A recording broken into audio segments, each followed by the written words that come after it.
नमस्कार, बहुत स्वागत है एक बार फिर आप सभी का कहानी कुर्सी की देख रहे हैं आप। मैं हूं सौरभ, आपके साथ हर्षवर्धन त्रिपाठी जी, विजय त्रिवेदी जी, प्रोफेसर संगीत रागी जी, समीर चौगांवकर जी सब हैं स्टूडियो में।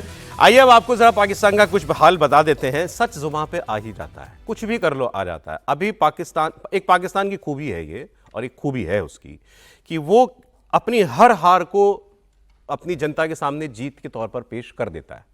जनता की आंखें खुलती हैं, जैसे 48 में क्या हुआ, 65 में क्या हुआ, 71 में क्या हुआ, ये हर 10 साल के बाद लोगों को पता चल जाता है।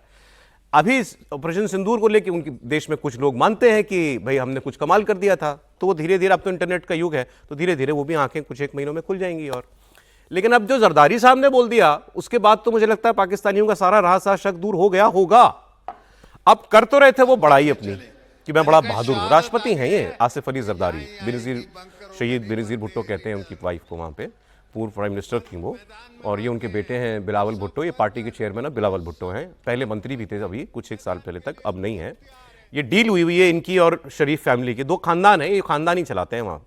तो इन दोनों खानदानों में एक डील है कि प्राइम मिनिस्टर हमारा, राष्ट्रपति तुम्हारा, क्योंकि अभी उनको पास ज़्यादा सांसद हैं। तो ये कह रहे थे कि वहाँ एक प्रॉब्लम नेताओं की ये हो गई है कि हर भाषण में किसी तरह आसिम मुनीर की तारीफ करनी है, नहीं तो नौकरी चली जाएगी। ये हो सकता है वो और भी कुछ करता हो। तो आसिम मुनीर की तारीफ में और अपनी बहादुरी में किससे ये बता रहे थे कि मैं जब जंग चल रही थी भारत से, तो मेरे पास आया एक आदमी, उसने मुझे कहा सर आपको बंकर में चलना पड़ेगा। अच्छा, ऐसी बातें रिवील भी नहीं करता आमतौर पे कोई, लेकिन क्योंकि इनको शेखी भगारनी थी तो उन्होंने बोल दिया कि मेरे पास आया था ये कहने के लिए, कोई सिपाही कोई आया होगा सीनियर अफसर, कि आपको सर बंकर में चलना है, इंडिया मिसाइलें मार रहा है और हमारे वहाँ पहुँच रही हैं, एयर बेसिस पे पहुँच रही हैं, तो आप तक तो पहुँच ही जाएगी, चलो बंकर में। तो उन्होंने कहा लेकिन मैं नहीं गया। और उसके बाद आसिम मुनीर ने यूं कर दिया। खेड़ तो नहीं है जरदारी जी, लेकिन जरदारी जी मुझे कुछ डाउटफुल लग रहे थे अभी मैंने जब ध्यान से देखा। जरदारी जी की एक तो इमेज ठीक नहीं है। तो दूसरा उन्होंने मुझे कहा बंकर में चलो, तो मैंने कहा अरे हम तो बंदूक लेके खुद ही चल पड़ेंगे लड़ने के लिए। तो मुझे डाउट हो रहा है कि जरदारी जी ठीक ठाक हालत में भी भाषण दे रहे थे ये कि नहीं दे रहे थे। और फिर सबसे बड़ी आपत्ति मेरी इस बात पे है कि उन्होंने खुद को लीडर कह दिया। कि लीडर नहीं मना करते बंकरों में। मैं सोचा ये किसी और की बात कर रहे हैं।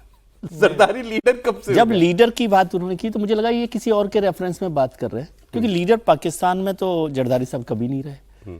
बेनजीर जब थी तब भी नहीं थे। मिस्टर 10% है, मिस्टर 10% हैं, वहां पर सभी लोग कहते हैं इसको।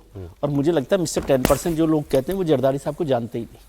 अच्छा, वो तो कितना उनका हिसाब किताब है मैं नहीं समझता। लेकिन कह रहे थे बंकर में, मुझे कह रहे थे बंकर में चलो आर्मी वाले। बंकर के लिए मना कर दिया होगा उन्होंने, क्योंकि वो बंकर जैसी जगह पे नहीं रह सकते जरदारी साहब। ये प्रॉब्लम हो सकती है। लेकिन वो अपनी बात भी नहीं कर रहे थे, आप लोगों ने ठीक से रिसीव नहीं किया। उन्होंने कहा कि मरते हैं जो मैदान में मरते हैं, तो बेनजीर भुट्टो की बात कर रहे थे। आतंकवादी हमले में मारी गई थी, वो कहाँ, वो तो देखिए ना बढ़िया जीवन उनका चल रहा है, कभी वो फंसे किसी मुश्किल में। और आप लोग कह रहे हैं कि उनकी कुछ डील भी इसीलिए ना कि क्योंकि वो एक स्मूथ उनका आप लोग कह रहे हैं कुछ अवस्था उनकी ठीक नहीं लग रही। अरे जब पूरे मुल्क की अवस्था ऐसी ही है, थोड़ी लहराई सी, थोड़ी हिली हुली सी, थोड़ा सा इधर उधर जाती सी, तो उसमें आप लोग जरदारी साहब लेकिन पहले जब ऑपरेशन सिंदूर चल रहा था उस वक्त ऐसी खबरें आई थी कि आसिम मुनीर जब एयरबेसिस पर ब्रह्मोस गिनी जाके, तो आसिम मुनीर भी बंकर में गया था, लेकिन कभी उस बात की पुष्टि नहीं हुई। लेकिन अगर राष्ट्रपति को बंकर में जाने के लिए कहा गया है तो भाई आर्मी चीफ तो गया ही होगा। आर्मी चीफ तो पहला टारगेट है ना, ये तो सिविलियन टारगेट है, इनके ऊपर तो मिसाइल वैसे भी नहीं गिरनी थी, आसिम मुनीर के ऊपर तो गिर सकती थी। और वो नूर खान एयरबेस पे तो मारी ही थी हमने, हेडक्वार्टर के बगल में उसके। तो वो अब मुझे यकीन है कि वो गया होगा बंकर में पक्का। लेकिन अब देखिए और क्या चर्चाएं चल रही हैं पाकिस्तान में कि, लेकिन ये बात तो कही होगी क्योंकि जितनी मिसाइल मारी आपने, उसमें किसी पुलिस वाले ने या जो भी सिक्योरिटी ऑफिसर है उसने कहा होगा इनको कि भाई आप चलो बंकर में चलिए। मुनीर से भी कहा होगा ना, मुनीर से भी कहा होगा। अब मुनीर के बारे में और क्या बातें चल रही है कि मुनीर, आसिम मुनीर इस वक्त बहुत ज्यादा डर में है। वैसे हर डिक्टेटर डरता है। एक हेड ऑफ आर्मी चीफ है, अब सीडीएफ हो गया, अब तो सब कुछ है, तो उसको जो एक हेड ऑफ स्टेट को सिक्योरिटी मिलती है वो मिली हुई होगी, कहीं कोई आसपास उसके परिंदा भी पर नहीं मार सकता, इतनी सिक्योरिटी होगी उसके पास। लेकिन जो बात क्लेम की जा रही है वो बड़ी मजेदार है, और वो अगर है तो फिर आसिम मुनीर को कुछ या तो उसको खबर लगे कि उसके पीछे कोई पड़ गया है, क्योंकि क्लेम ये किया जा रहा है कि ये GHQ में, मतलब पाकिस्तान आर्मी के हेडक्वार्टर में, सामने बुलेट प्रूफ चश्मा लगा के अपने ऑफिसर्स को एड्रेस करता है। GHQ के अंदर भी वो बुलेट प्रूफ वेस्ट पहनता है। सुनिए आप, सर ये तो अजीबोगरीब बात है, आदमी अपने ऑफिसर्स को अपने हेडक्वार्टर में एड्रेस करे और बुलेट प्रूफ ग्लास के पीछे से एड्रेस करे। इसका मतलब उनसे ही खतरा है उसको। देखिए, हम लोग यहाँ भी पहले भी कहानी कुर्सी में भी इस बात का जिक्र पहले भी करते थे कि आसिम मुनीर का खतरा अंदर से कोई कम नहीं होगा। पाकिस्तान के लोग तो आज उनके जान के प्यासे हैं ही, खास करके सेना के अंदर। क्या आपको लगता है कि मुनीर को लोग पसंद कर रहे होंगे? मुझे नहीं लगता है कि जिन कितने कितने कितने लोगों के छाती पर वो मूंग दल रहे होंगे आज के समय। कई पदोन्नति जैसे उनको दे दी गई है, कई लोगों का भविष्य उन्होंने बर्बाद कर दिया है। तो ऐसी स्थिति में सेना के अंदर जब वो इस मुकाम पर पहुंच गए हैं, इस जगह पर पहुंच गए हैं जहां से वो सारे निर्णय उनके हाथ में है, किसका प्रमोशन करना है, किसका डिमोशन करना है, सारी चीजें आज उनके कंट्रोल में हाथ में है। तो कोई भी व्यक्ति, देखिए, यदि नॉर्मल प्रोग्रेशन होता तब तो कोई बात ही नहीं होती, लेकिन यहां तो कब्जा किया हुआ है, कब्जा किया। ऐसे में तो कोई भी इसको पसंद नहीं करेगा। अच्छा, ये अभी जरदारी जी कह रहे थे खेड नहीं है, हिंदुस्तान को कह रहे थे, सिंधी है ना उस भाषा में, बस खेल नहीं है, जंग खेल नहीं होती, खेल नहीं होती। जरदारी जी और आसिम मुनीर भी जान ले इस बात को। आपको एक खबर बता रहा हूं, आपको हैरानी भी होगी और गर्व भी होगा। भारतीय सेना जितना भी हथियार इस्तेमाल करती है, जितना माने जितना, मैं एम्यूनिशन की बात कर रहा हूं, मतलब बंदूक की नहीं, गोली की बात कर रहा हूं, तोप की नहीं, गोले की बात कर रहा हूं, बम की बात कर रहा हूं, ड्रोन की नहीं, तो एम्यूनिशन की बात कर रहा हूं। इंडियन आर्मी जितना एम्यूनिशन इस्तेमाल करती है उसका 91% इंडिजिनियस हो चुका है। मतलब 91% बारूद, गोला, गोली सब अपने देश में बन रहा है। इसका मतलब समझिए आप कितनी बड़ी बात है ये, कि हम अपना हर एम्यूनिशन अपने देश के अंदर तैयार कर सकते हैं। अब होती रहे जंग, चले जितनी भी लंबी चलनी है, आपके पास गोला बारूद कम नहीं पड़ने वाला।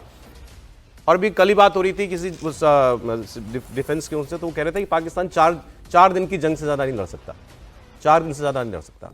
तो अब भारत के पास अब इंडिजिनस देश में बनने वाला 91% अपना ऑर्डिनेंस है, वो आ चुका है। और इसमें जो सबसे ज्यादा हैरानी मुझे हुई, ये 175 टाइप के एम्यूनिशन होते हैं इन्वेंट्री में आर्मी के, उसमें से 159 हम भारत में बनाते हैं, और जो बाकी भी बचे 16 उनके टेक्नोलॉजी ट्रांसफर हो चुके हैं, उनके लिए प्लांट्स लग चुके हैं, वहां प्रोडक्शन शुरू होने वाला है। मतलब आप 100% सेल्फ सफिशिएंसी पर जाने वाले हैं कुछ एक साल के अंदर। जो भी हथियार हम चलाना चाहें उसका एम्यूनिशन हमारे पास होगा।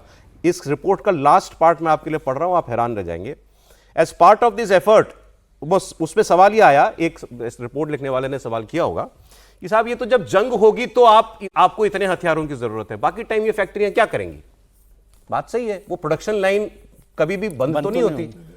अब और ऑर्डिनेंस भी ऐसा भी नहीं है कि आपने एक बार भर के रख लिया और फिर वो सालों तक पड़ा रहता है, उसकी भी एक्सपायरी डेट होती है। तो फिर कैसे वो प्रोडक्शन चलेगा? तो उन्होंने कहा कि ये प्रोडक्शन लाइन चलती रहे, इसके लिए हम मिलिट्री ग्रेड एम्यूनिशन एक्सपोर्ट कर रहे हैं, उसकी नई नई मार्केट्स देख रहे हैं। और उन एक्सपोर्ट जिन कंट्रीज को कर रहे हैं उनके नाम मालूम है आपको क्या है?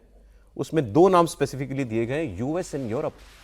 भारत में बना ऑर्डिनेंस आयुध अमेरिका और यूरोप को एक्सपोर्ट हो रहा है। 30,000 सोचिए जरा, करोड़ के आसपास का एक्सपोर्ट है। ये बता रहा है कि प्रधानमंत्री मोदी ने 2014 के बाद जब देश की बागडोर संभाली तो क्या देश के अंदर परिवर्तन हुए। अब मुझे लगता है देश की जनता को भी अब देखना चाहिए कि किस तरीके से इंफ्रास्ट्रक्चर में हुआ, टेलीकम्युनिकेशन में हुआ, सारे हेल्थ में हुआ, सारे इसमें हुआ। लेकिन डिफेंस में जहां हम एक गोली तक नहीं बनाते थे, हर चीज हम रूस के ऊपर, अमेरिका के ऊपर, दूसरे देशों को निर्भर थे। आज भारत की है कि आज 91% एम्यूनिशन भारत खुद बना रहा है और एक्सपोर्ट कर रहा है। और भारत के जो अब मिसाइल है वो भी दूसरे देश मांग रहे हैं भारत से। हाँ, कि जो आप मिसाइल भी है जो मांगे जा रहा है। और मुझे लगता है कि इस मामले में देश ने जो किया वो कमाल का काम किया, रक्षा मंत्रालय ने, डीआरडीओ ने और प्रधानमंत्री मोदी के इस विजन ने। आने वाले समय में हम हिंदुस्तान दुनिया में सबसे बड़ा एक्सपोर्टर हथियारों का बनेगा। सब कुछ देश के अंदर बनने वाला जो प्रधानमंत्री मोदी का विजन है। और तो प्राइवेट इंडस्ट्रीज से उनको भी अनुमति दे दी है डिफेंस के सेक्टर में काम करने के लिए। तो मुझे लग रहा है अभी और बड़ा डेवलपमेंट क्षेत्र में होने वाला है। एक्सपोर्ट जो था पहले 15,000 करोड़ का था, 21,000 करोड़ का हो गया है। अब 30,000 करोड़ का टारगेट रखा गया है आर्म्स एंड एम्यूनिशन में एक्सपोर्ट का टारगेट। जी, आगे बढ़ते। पाकिस्तान में यूएई के राष्ट्रपति आए, हमने आपको कल खबर दिखाई थी। वो आए, आसिम मुनीर की बेटी की शादी थी, उसमें वो आए। और दूसरा किस काम के लिए आए थे? मैंने कल एक ऐसा इशारा किया था कि मुझे लगा कि इसलिए लोग इस काम के लिए भी आते हैं, वो प्रूव हो गया, अभी आपको बताता हूं। लेकिन पहले ये देखिए कि जब ऐसा कोई बड़ा सेठ आता है इनके यहाँ पाकिस्तान में, सेठ है ना, वो तो बहुत बड़ा सेठ है, यूएई का राजा, तो कैसे पाकिस्तान भीख का कटोरा लेके सब बेशर्मी से खड़ा हो जाता है उनके सामने। ये बात जो है खुद पाकिस्तान के जो फॉरेन मिनिस्टर हैं और डिप्टी पीएम है इशाक डार, इन्होंने प्रेस कॉन्फ्रेंस में बोल दी। प्रेस कॉन्फ्रेंस में इशाक डार ने कहा कि हम भीख का कटोरा लेकर सबसे मांगते फिरते हैं, कोई 2 बिलियन दे दो, कोई 3 बिलियन दे दो, कोई 4 बिलियन दे दो। और वो कहना ये चाह रहे थे कि मैंने 2017 में एक रिफॉर्म शुरू किया था, अगर वो कर लिया होता तो हमको यूं भीख का कटोरा लेके घूमना ना पड़ता। और ये बेवकूफ कैसे बनाते हैं पता नहीं, ये बड़े बड़े देश कैसे इनके इसमें आ जाते हैं। त्रिपाठी जी तो खुद ही बता दिया कि हमको बेगिंग बोल शब्द इस्तेमाल किया उन्होंने, नहीं बनना पड़ता। फिर ये जो इन्होंने 2 बिलियन देना है, 1 बिलियन जो है अभी यूएई का अभी देना है, फिर 2 बिलियन इनको जनवरी में सऊदी अरब का लौटाना है। तो ये क्या करते हैं, ये कहते हैं साहब पैसे तो है नहीं हमारे पास, देखो सीधी सी बात, आप एक काम करो हमारी किसी कंपनी में स्टेक ले लो। तो फौजी फाउंडेशन में स्टेक दिला दिया यूएई को कि मुझे उसका 1 अरब रुपया डॉलर ना चुकाना पड़े। त्रिपाठी जी देखिए, ज़्यादातर जो ऐसे इस तरह के मतलब उसको अगर बहुत समझने के लिए कहें, जो भिखमंगे प्रवृत्ति के लोग होते हैं, तो उन पर लोग दांव क्यों लगाते हैं? उन पर दांव एक तो लगाते हैं कि उनसे वो चूसते बहुत हैं, वसूलते बहुत हैं। ऐसा नहीं है कि पाकिस्तान से जो देश कर्ज देते हैं वो उसके ब्याज के तौर पर, दूसरी चीज़ों के तौर पर वो उसको वसूलते नहीं, वो उसको वसूलते हैं। दूसरा, कई बार उनको ये भी रहता है कि हम बड़ा कब्जा कर लेंगे, ऐसे देश को बड़ी हिस्सेदारी मिल जाएगी। हालांकि धीरे धीरे जब इतना दिवालिया होता जाएगा तो क्या होगा। लेकिन जो सबसे बड़ी बात है वो क्या है? सबसे बड़ी बात यह है कि वो हमेशा आपके दरवाजे की डेहरी के बाहर बैठा मिलेगा। यानी आप उठे और आपके पास एक कारिंदा तैयार है, एक गुलाम तैयार है, एक सेवक तैयार है। पाकिस्तान की इन मुल्कों के सामने लगभग वही स्थिति हो गई है। और इसीलिए कई बार लगता है कि ब्लास्ट अंदर से करेगा, ब्लास्ट अलग अलग तरीके से करेगा, गृह युद्ध होगा या कैसे होगा। लेकिन यकीन मानिए जिस राह पर ये चल रहे हैं, जो इशाक डार ये कह रहे हैं, तो इसका मतलब ये है कि पूरी देश के अंदर ये बहुत अच्छे से है कि पाकिस्तान अब लगभग मतलब खत्म होने के तौर पर, कुछ दिवालिया देश के तौर पर, देश के तौर पर। अरे ये आपको एक बयान सुना देता हूं। कहा था कि प्रधानमंत्री जी ने तो खुद ने कहा था, शहबाज शरीफ साहब ने, भाई हमें वो कर्ज मत दीजिए, नहीं दान दीजिए, दान दीजिए, क्योंकि कर्ज हम नहीं चुका सकते ना। देखिए अब और हैरानी होगी, एक टीवी एक्सपर्ट इकोनॉमिस्ट टीवी पे बैठ के क्या कह रहा था पाकिस्तान के, कि यार अफगानिस्तान तुमसे ज्यादा तेजी से ग्रो कर रहा है, पाकिस्तान की ग्रोथ रेट कहां है?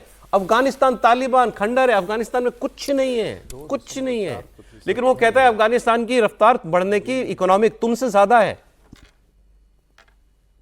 अब साहब ये पाकिस्तानी दावा कर रहा है तो मैं इसमें कुछ नहीं कहूंगा, हालांकि अफगानिस्तान के हालात बहुत खराब है, लेकिन फिर भी उनका कहना है कि बेस भी लो होता है ना, जब आपकी बहुत बेस लो होती है तो ग्रोथ कभी तेज हो जाती है, तो ये भी हो सकता है। लेकिन वो कह रहे हैं कि अफगानिस्तान की ग्रोथ रेट तुमसे ज्यादा है। अब सही, आइए मजेदार खबर, सर पैसा वापस वाली खबर, ठीक, पैसा वसूल। यूएई के राष्ट्रपति आए तो पाकिस्तान बिछ गया उनके आगे, मानो हमारे दाता आ गए हो, लॉर्ड वो आ गए हो। पहले तो जब वो आए तो पाकिस्तान के जहाजों ने, फाइटर जेट्स ने उनको एस्कॉर्ट किया। सुनिए जरा, वो पायलट की, मतलब इनके एयरफोर्स के पायलट की उस जहाज में क्या बात हो रही थी। Assalamu alaikum, sir. Your Highness, on behalf of Prime Minister and people of Pakistan, we warmly welcome you to Pakistan, your second home.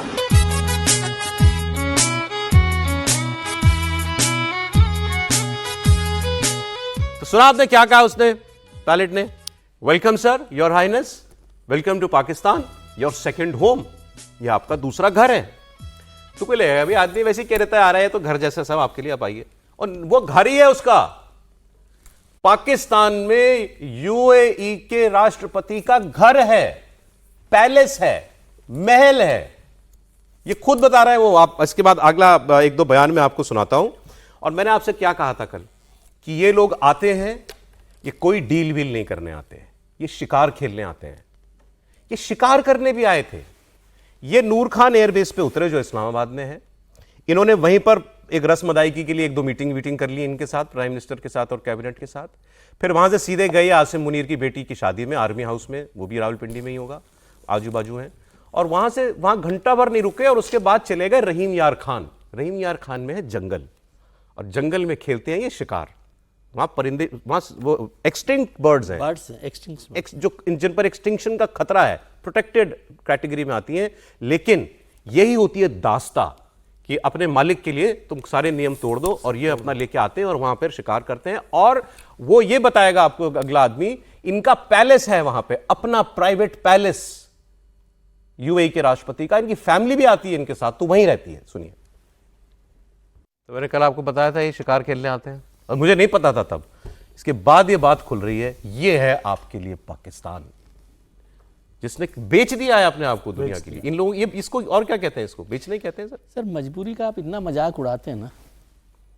आप उनकी स्थिति तो समझिए, आर्थिक स्थिति देखिए, डिप्लोमेटिक रिलेशंस में वो कहाँ पहुँच गए हैं, मिलिट्री के हिसाब से वो कहाँ पर चल रहे हैं, और इंटरनल जो सिस्टम है वो किस तरह से कोलैप्स हो गया है।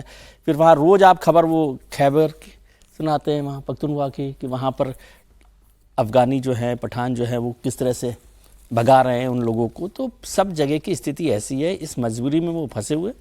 अभी आप मजाक आपको ज्यादा रहम नहीं कर रहे? पाकिस्तान स्वीकार करे ना इस बात नहीं, को। वो सब चीजें हैं ऐसी। आप सोचो कि यूएई के राष्ट्रपति के लिए महल बना के दे दिया, वहां पे महल बनाया हुआ है, उसके परिवार रुकता है वहां जाके, और वो केवल शिकार करने आता है। जैसे राजा महाराजा पहले जंगलों में जाते थे, अब उनके यहाँ तो जंगल है नहीं, रेगिस्तान है, तो शिकार करने के लिए वो आदमी पाकिस्तान आता है, उसके लिए महल बना रखा है।